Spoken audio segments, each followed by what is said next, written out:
Hey guys, my name's James Ramsey. This week we are doing an informative speech. And today I am going to tell you a little bit about red deer. Red deer, you may ask yourself why. It is a lifelong dream of mine to start a red deer farm. I've done extensive research on their habits, what kind of habitat they need. I've been preparing for this for a long time. Hopefully, I can make that dream come true in the next couple of years. So let's get right into it. The red deer is one of the largest deer species. The red deer inhabits most of Europe, the Caucasus Mountains region, Asia Minor, Iran, parts of Western Asia, and Central Asia. It also inhabits the Atlas Mountains between Morocco and Tunisia in northwestern Africa, being the only species of deer to inhabit Africa. Red deer have been introduced to other areas including Australia, New Zealand, United States, Canada, Peru, Uruguay, Chile, and Argentina.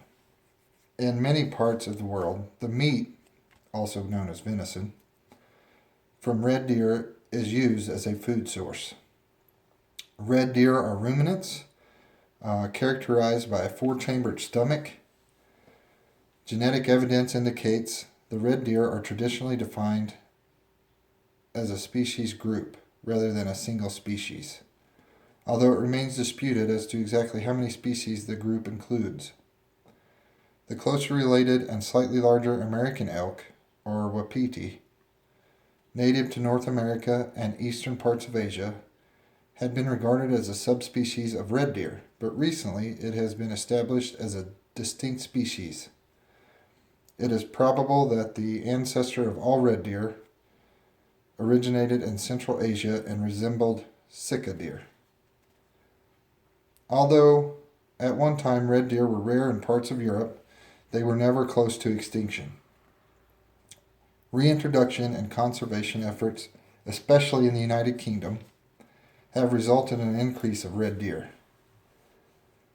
while other areas, such as North Africa, have continued to show a population decline. The red deer is the fourth largest deer species behind moose, elk, and sambar deer. It is a ruminant, eating its food in two stages and having an even number of toes on each hoof, like camels, goats, and cattle. So, what a ruminant is it has pretty much like a four-chambered stomach, and it eats its grass or grain or whatever it might have, and the the digestive system creates like a they call it like a cud. You know how you see a cow just sitting there. That's what it's actually they've thrown up in their mouths, and they chew on that and then re-swallow it and continue to digest. It's really crazy.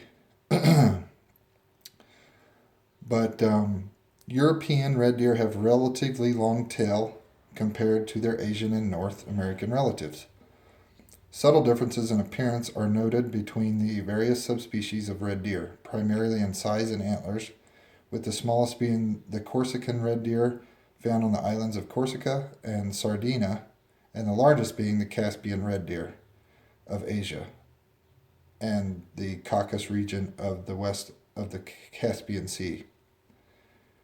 The deer of Central and Western Europe vary greatly in size, with some of the largest deer found in the Carpathian Mountains in Central Europe. Western European red deer historically grew to large size given ample food supply, and descendants of introduced populations living in New Zealand and Argentina have grown quite large in body and antler size. Large red deer stags, like the Caspian red deer or those of the Carpathian Mountains, may rival the wapiti in size. Female red deer are much smaller than their male counterparts. So the male is called a stag. They typically are 69 to 98 inches long, and weigh between 350 and 530 pounds. That's a really big deer. I, I say that because I'm an avid deer hunter. I really enjoy it. The female, which is called a doe, is 63 to 83 inches long and weighs in around 260 to 370 pounds. The tail adds another 4.5 to 7.5 inches, and the shoulder height is about 37 to 51 inches. Only the stags have antlers, which start growing in the spring and are shed each year. Usually at the end of winter, antlers typically measure 28 inches in total length and weigh right around 2.5 pounds. Although large ones can grow to 45 inches and weigh all the way up to 11 pounds.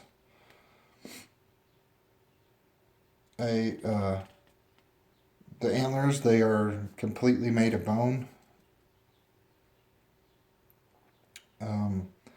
A soft covering known as velvet, which helps to protect their newly forming antlers every spring, is what most of the production comes from these deers.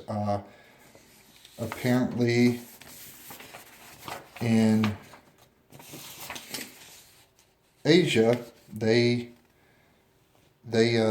sell this velvet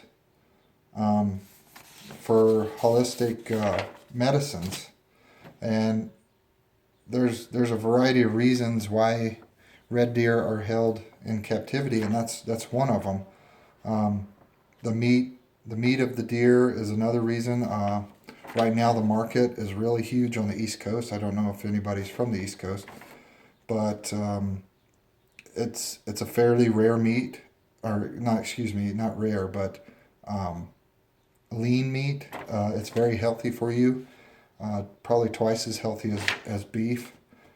And in terms of the velvet, the red deer can produce 22 to 33 pounds of velvet yearly, which is insane, because when I read about how much per pound that this velvet exported for, that it blew my mind, and that's the reason why I would really like to start this red deer farm.